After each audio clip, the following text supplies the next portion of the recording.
In this video, we're going to talk about matrix algebra.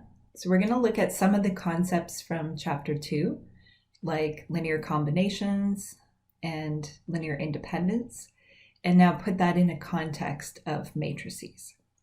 So for our first problem, we're going to ask, is this given matrix a linear combination of two other matrices? So first, let's think about what we mean when we say linear combination of these two matrices. We mean some number, C1, times 0, 1, 6, 2, plus some other number, C2, times the second matrix. And we want to know whether we can write 0, 1, 4, 2 in that form. So let's say, let this be true, and we'll investigate this and figure out whether the answer is yes or no. So what we have here is actually 4 different equations. We get one equation from each entry of the matrix. If we look at the upper left, that would read 0 times C1 plus 0 times C2 equals 0. Top right says 1 times C1 plus 1 times C2 equals 1. And bottom left, for example, reads 6C1 plus 7C2 equals 4, and then there's a fourth equation coming from the bottom right, which I won't write down at this point. So there's actually a faster way to represent this system of equations. Our variables are C1 and C2, and let's see what happens if we just start to fill in the first few equations.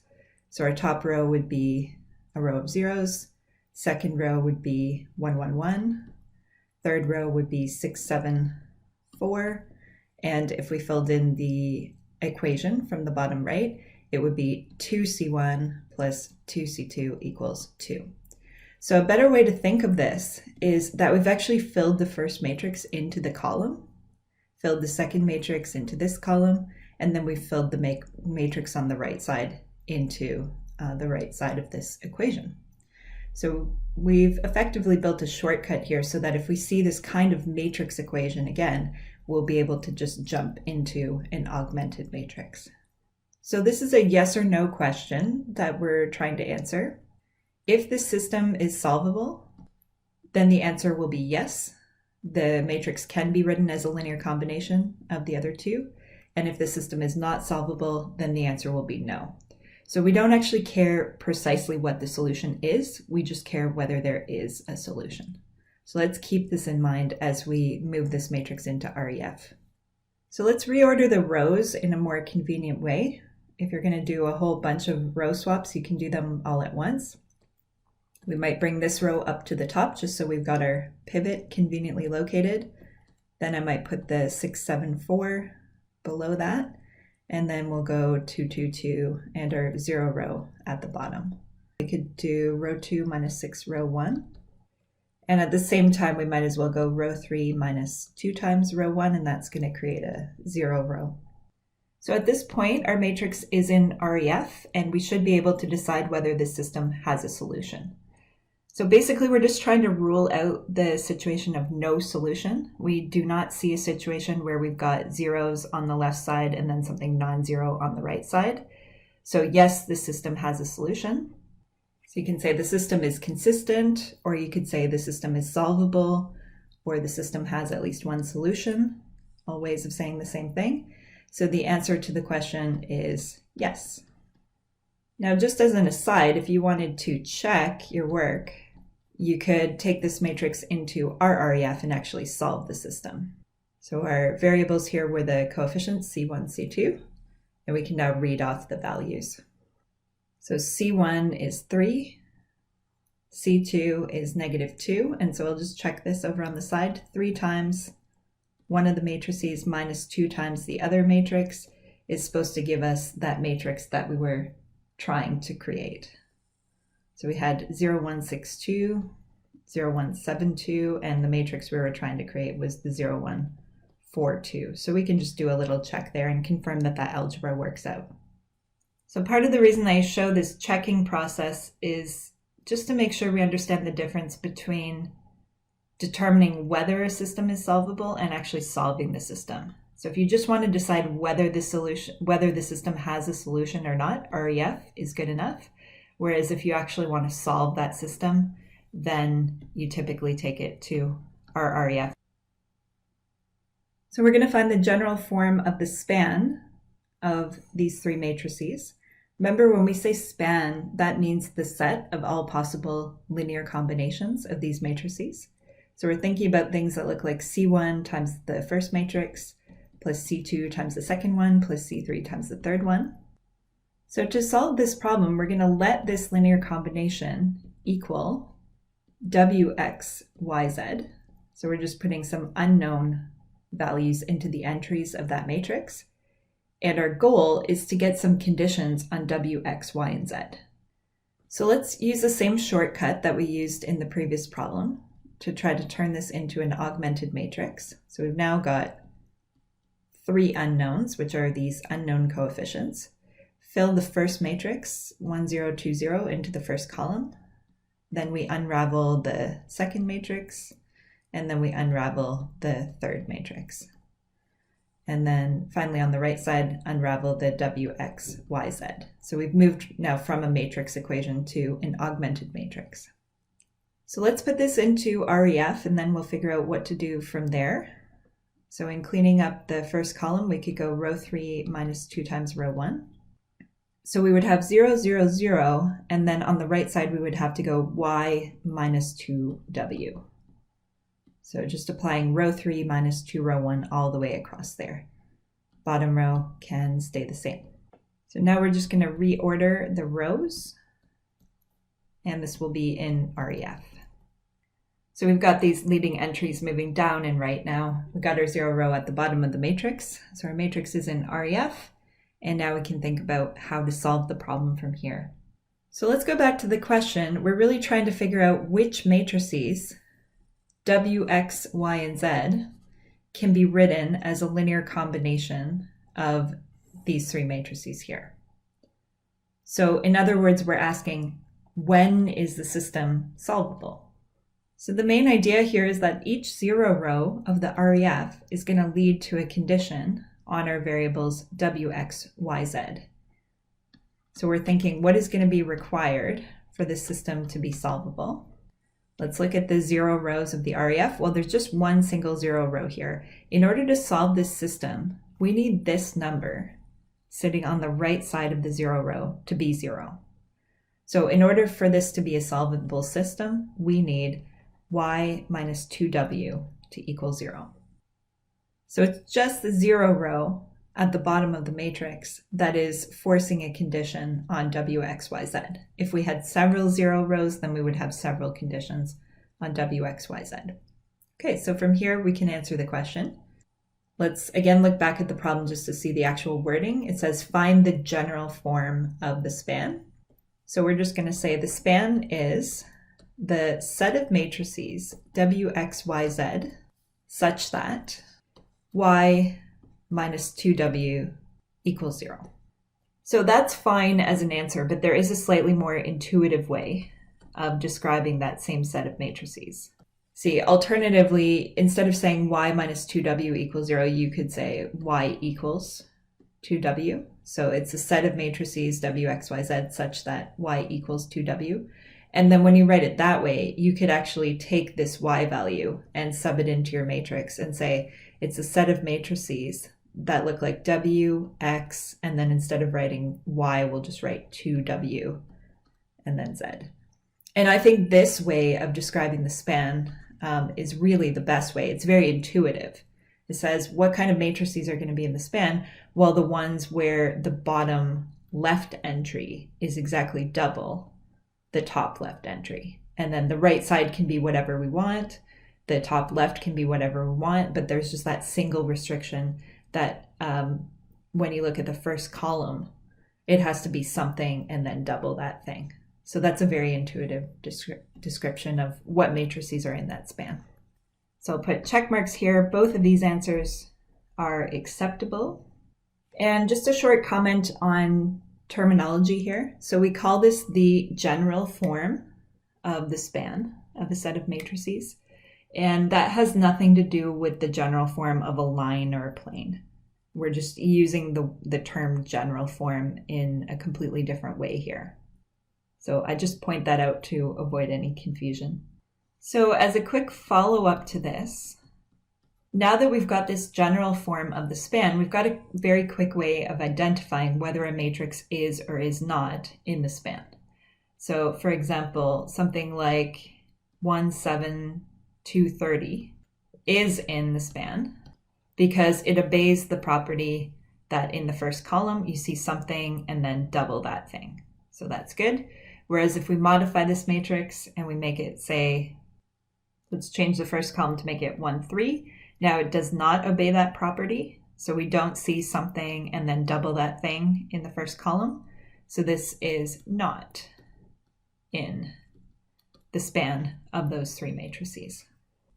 So similar type of problem as we just solved, just to give us a little bit more practice with this process. The question is to find the general form of the span of two matrices this time. So again, when we see span, that means the set of all possible linear combinations of your matrices. So you can start out by writing a linear combination of those two matrices. And what we're trying to do is find an expression for matrices that can be written like this. So in order to have something to work with, we're going to set this equal to just a generic 2 by 2 matrix. So you can use whatever variables you like. You could call it A, B, C, D or something. I'm just going to go with W, X, Y, Z. So we're going to let this be true. And then let's think about what we did in the last problem. So we're going to create a matrix here. We will put it into REF. And then each 0 row in that REF is going to lead us to a condition on W, X, Y, Z. So let's put this into an augmented matrix. We've got just two unknowns, which are the C1 and C2. First matrix unravels into the first column, and then 2, 1, 4, 5 unravels into the second column. This is like saying C1 times the first matrix plus C2 times the second matrix equals W, X, Y, Z. And then let's get this into REF.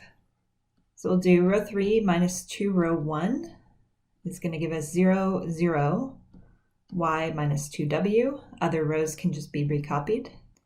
And we're just aiming for REF here because we're just talking about when the system is and is not solvable. We don't need to actually go as far as solving the system. So REF will be sufficient. And to do that, we're just going to need one more step, which is R4 minus 5 R2, because this 1 is going to be our pivot for that second column. So in the bottom row, we'll have 0, 0, and then Z minus 5X. So here's the main thing to remember. Each 0 row of the REF leads to a condition on W, X, Y, and Z. The reason that that's true is because we're really asking, when is this system solvable?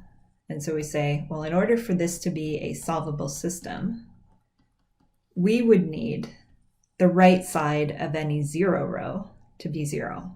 So we have to insist that Y minus 2W equals 0, and we also need Z minus 5X to be 0. So when you're talking about whether a system's solvable, it really just comes down to looking at the 0 rows and making sure that the right side of the 0 rows are 0. If they are, then for sure you can solve your system. Okay, now when we write down these conditions here, we might find it a little nicer if we write it as Y equals 2W and if we write Z equals 5X. And I'll show you two ways of writing down your answer. So the question was just find the general form of the span. So we're going to say the span. You don't really need to say span of these two matrices. I mean, you can if you want to, but I think it's sufficient just to say the span is equal to. So what is it? Well, it's a set of matrices W, X, Y, Z such that these two conditions are true. We need Y to equal 2W and we need Z to equal 5X. So that's one way of giving your answer.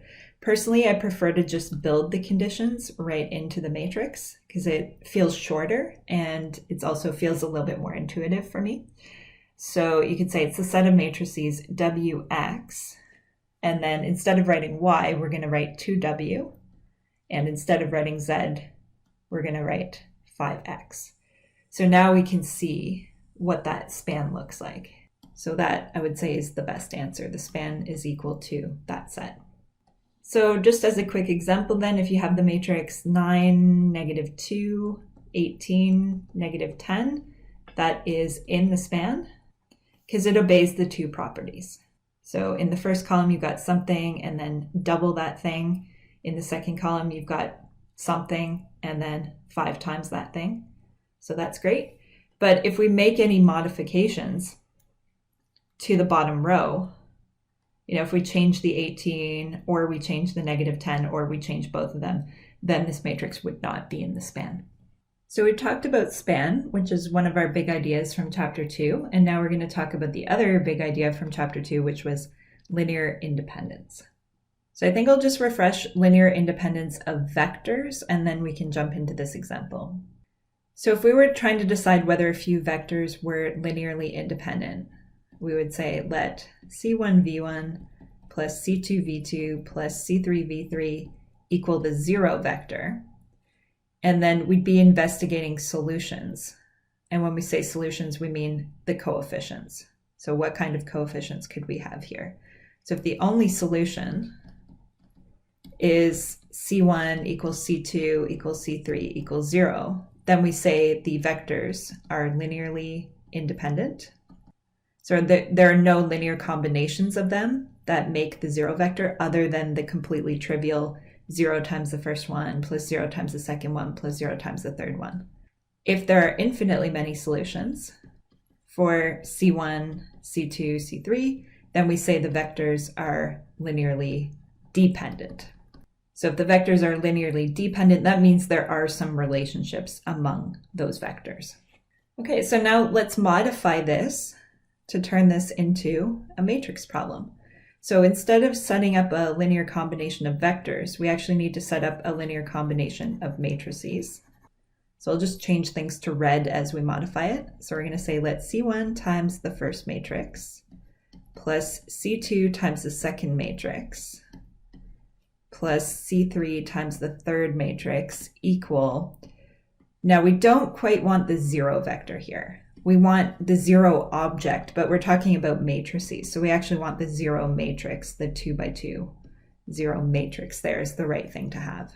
Okay, so we take our linear combination of our matrices, we set it equal to 0, and we're still thinking, what could our coefficients be? If the only solution is that each of your coefficients is equal to 0, then we would say the matrices are linearly independent. And if there are infinitely many solutions for C1, C2, C3, then we would say the matrices are linearly dependent. So that way, I hope we can see a connection between what we did in chapter 2 and what we're doing here. So when it's a question of linear independence or linear dependence, either way, the right equation to set up is taking a linear combination of your objects and then setting it equal to the 0 object. In this case, it's the 0 matrix. So let's take this equation that we're seeing up at the top of the screen and let's write that in the form of an augmented matrix. So our variables are the C1, C2, C3, and we're just going to unravel each of the matrices into the columns. So we'd have 1, 0, 2, 0, 3, 0, 6, 1, 2, 1, 4, 5, and what we're building is the 0 matrix. So we just have a couple steps of row operations to go and get this into REF. So let's go row 3 minus 2 row 1. We're just going to have a row of zeros there. Okay, and at this point we're almost in REF. If we were just being real sticklers for details, then we should really reorder the rows to get this perfectly into REF. And then let's think about how many solutions the system has. So because we have zeros on the right side here, we know the system is solvable. We do not have the situation of no solution, so we've ruled that out. The question is, do we just have the single solution, C1, C2, C3 equals 0, or do we have infinitely many solutions? So to figure that out, let's go row by row. Just circle the first non-zero thing that we see in each row. Each of the columns has a circle in it, so that means we're going to be able to solve for each of the variables. That tells us pretty quickly. C1 has to equal 0, C2 has to equal 0, C3 has to equal 0. That's the only solution. we've decided that we are in the left situation here where the only solution is having all our coefficients equal to 0. So yes, the matrices are linearly independent. So you can just say yes, and that's your answer. So now we're going to talk about some properties of matrix algebra, meaning some of the algebra operations that we can do with matrices. So let's do a quick definition here. We'll say that A and B commute if AB equals BA.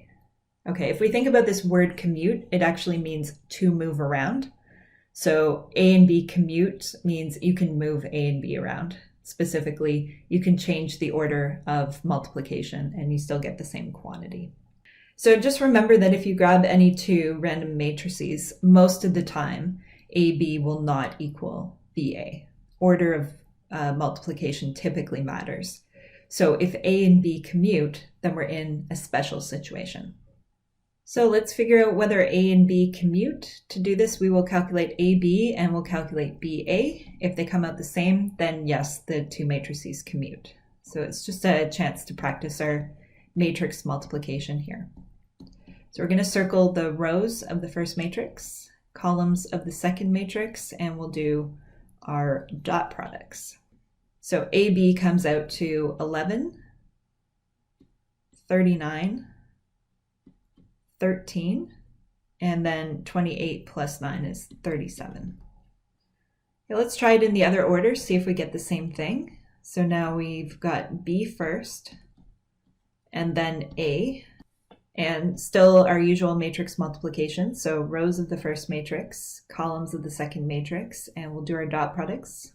So we've got 11, we've got 3 plus 36 is 39.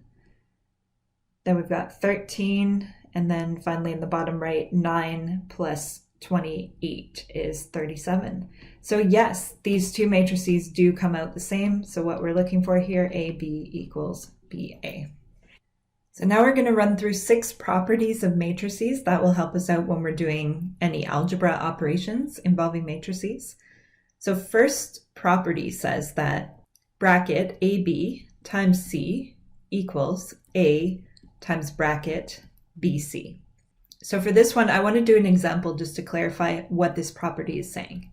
So let's say confirm for, and then we'll be given 3 matrices ABC to work with.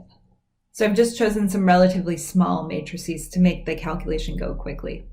So if you're trying to confirm that something's true, it's usually best to treat it as 2 calculations. So on the one hand, we'll calculate this quantity, and on the other hand, we'll calculate this quantity, and we'll just confirm that they do come out to the same matrix. All right, so I'm going to write down the 3 matrices. They are being multiplied in the order ABC, but the bracketing order is telling us which multiplication to do first. So if AB is bracketed, as we see here, then that tells us do this multiplication first. Okay, so doing that multiplication, that's just going to give us a 1 by 1 matrix, in other words, a number. So doing our dot product, we'd have 2 minus 12 is negative 10. So we're just getting a number times the vector 1, 6, which looks like negative 10, negative 60. Okay, so that's what the first matrix looks like. Now for the second quantity, again, we're multiplying the matrices A, B, C in the order A, B, C. So we're not changing the order of multiplication, we're just changing the order of bracketing. So now the 1, 3 is just hanging out in front while we perform the operation at the back. And this operation at the back is going to produce a 2 by 2 matrix. So the 2 multiplies through to give us 2, 12, and the negative 4 multiplies through to give us negative 4, negative 24. Okay, and now we've got a 1 by 2 times a 2 by 2. So that's going to give us a 1 by 2 at the end of the day. So imagine now circling this row with the various columns, and we'll do our dot products. So we've got 2 minus 12 is negative 10. And then we've got 12 minus 72 is negative 60. Come out the same. We get the same matrix either way. So what this property tells us in words is that bracketing order doesn't matter. Second property, is just the distributive property that we're probably used to from variables. You can take a times a sum and just distribute that to get ab plus ac. I don't think we necessarily need to do an example, but there's one here in case you want to see it. Properties 3 and 4, we actually saw in section 3.1, just involves the identity matrix. Remember, the identity matrix is the matrix that has ones along the main diagonal and zeros everywhere else. It's always square. So the 2 by 2 identity looks like that. 3 by 3 identity looks like that. So that's handy to know. And so these two properties just say if you take I times A, you get A. And if you do it in the other order, you also get A. Two very convenient properties.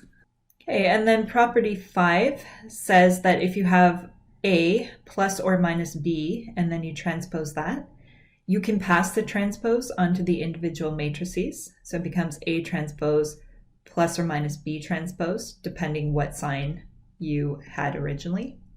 So whenever you see a formula like this that involves a plus or minus, that formula is really saying two different things. It's two formulas for the price of one. So I might just write them beside here just so we can see that in action. So if you have a sum and you transpose that, you can pass the transpose onto the individual matrices. And if you have a difference and you transpose that, you can pass the transpose onto the individual matrices. So that's what the plus or minus represents. Whatever sign you have here is whatever sign you'll have over there. So again, there's an example here. I don't necessarily think we need to work through that because I feel like property 5 is relatively intuitive. So here's our last property. If you have a product of matrices and you transpose that entire product, then you can pass the transpose to the individual matrices, but the order reverses. So I think we should talk about this in a bit more detail. A special case, which we'll see quite often, is if we just have two matrices in the product. So this is pretty common to see something like that, A, B, all transposed. You can pass the transpose to the individual matrices, but the order reverses. Okay, so let's talk about why the order reverses. It has to do with how matrix multiplication works. So when you multiply two matrices, you're talking rows of the first matrix and columns of the second matrix. And when you transpose a matrix, what you're doing is you're reversing the role of the rows and columns. So if you reverse the roles of the row and columns, you also need to reverse the order of the matrices. So I think for this one, it might be worth just doing a quick example to see this happening. So we're given two matrices, A and B, and we're just going to confirm that A, B all transposed is the same thing as B transpose, A transpose. So on the one hand, we're going to calculate A, B all transposed. On the other hand, we're going to calculate B transpose, A transpose, and we'll just confirm that they come out the same. So for A, B all transposed, I'm going to keep the transpose out here. The first operation that we're doing is A times B. So I'm just going to highlight the rows of A, columns of B, and we'll do our matrix multiplication AB. So doing our dot products, we would have 3, and then 4 plus 4 is 8. We'd have a 4, and we'd have 4 plus 6 is 10. Okay, and then we still need to transpose that. So transpose means turn the rows into columns. So that would look like 3, 8 in the first column, 4, 10 in the second column. Now, on the other hand, we're going to write down B transpose, A transpose. So we're transposing the matrices and we're reversing the order of them. So the first row of B was 1, 4. Now that goes into the first column. Put our 1, 2 there. And now we're going to transpose A. So we get 1, 2 in the first column, 1, 3 in the second column. And now we're going to do our usual matrix multiplication.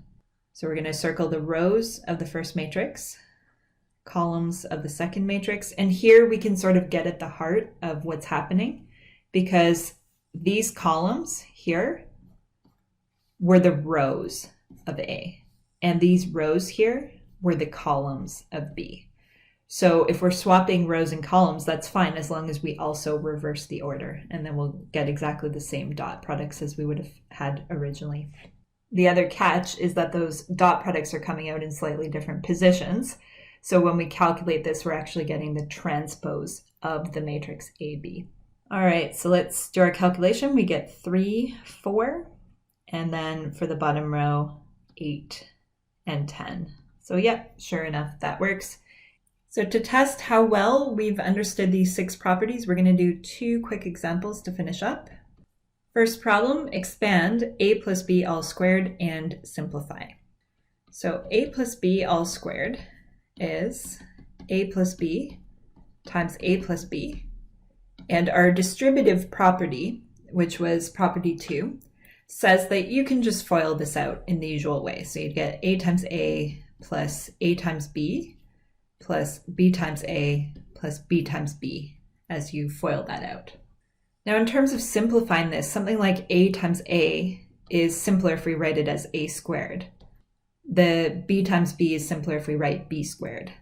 And now the problem becomes not to oversimplify. So we really would have to leave the middle terms as ab plus ba. There's no indication here that a and b commute. So there's no reason to assume that these middle terms would be the same. So the most simplified we can make this, a squared plus ab plus ba plus b squared, done. So last example, we're going to show that the matrix A transpose times A is symmetric. So let's recall what it means for a matrix to be symmetric. Let's say a matrix M is symmetric if M transpose is the same thing as M. So that's the meaning of symmetric. So if we apply this to the matrix M, which is called A transpose A, we could say A transpose A is symmetric if, well, the transpose of A transpose A is supposed to give us back our original matrix, which is A transpose A. So the logic of what we're going to do here is we're going to start with the more complicated side, which is this side, and try to step by step turn it into that side.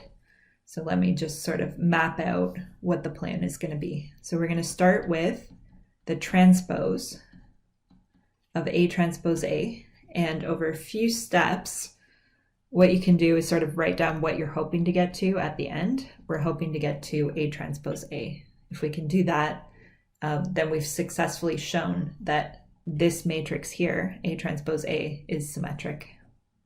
So first thing we're going to do is use property 6. Remember we said if you're transposing a product, you can pass the transpose onto the individual matrices, but the order reverses. So this would look like A transpose times A transpose transpose. So pass the transpose onto the matrices, but reverse the order. One more logical step to get us to the answer, which is what is the transpose of a transpose? Well, transposing reverses rows and columns. So if you then reverse the rows and columns back, you should get back to your original matrix. So in fact, we're ready to just jump down here and say, yep, A transposed is equal to A, done. So we talked about linear combinations and we talked about linear independence. And then we also went through some algebra properties of matrices that will be helpful throughout the course. Thanks for watching.